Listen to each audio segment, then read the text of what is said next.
Show a split screen. One side shows debt bills, the other shows stock market charts. Many beginners ask, should I start investing if I have debt? The answer? It depends. High interest debt. Bad debt if you have credit card debt with 20% interest while making regular payments. Rule of thumb.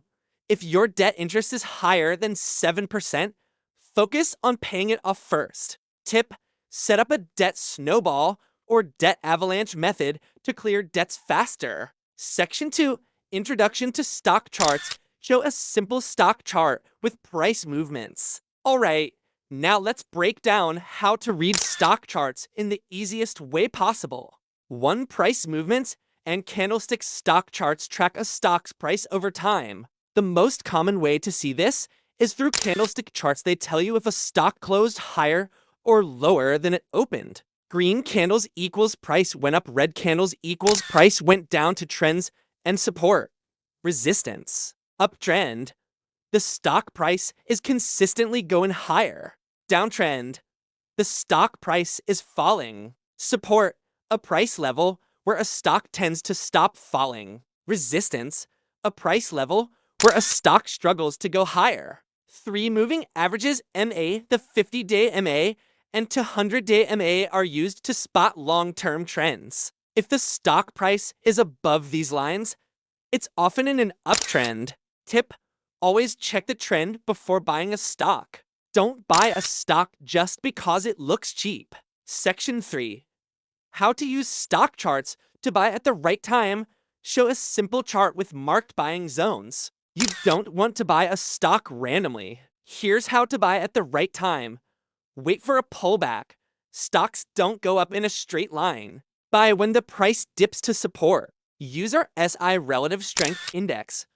Our SI below 30 equals stock is oversold, might be a buying opportunity. Our SI above 70 equals stock is overbought, it may drop soon. Check volume. If a stock is rising with high volume, that's a strong signal that buyers are serious. If a stock is rising with low volume, it could be a trap. Tip: never invest based on emotions. Always use a strategy. Section 4. Balancing debt and investing. Show a budget pie chart with categories for debt, savings, and investments. Now, how do you balance paying off debt and investing? Emergency fund first. 3 to 6 months of expenses. Pay off high interest debt first. Start with index funds or ETFs, lower risk than individual stocks. Invest small at first, maybe $50, $100 per month. The goal? To become financially free without unnecessary risks. Ending call to action. Show an image of a financial success roadmap.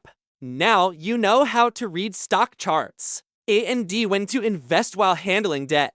Let me know in the comments, are you currently investing or are you focusing on paying off debt first? Don't forget to like this video and subscribe for more beginner-friendly investing tips. See you in the next one.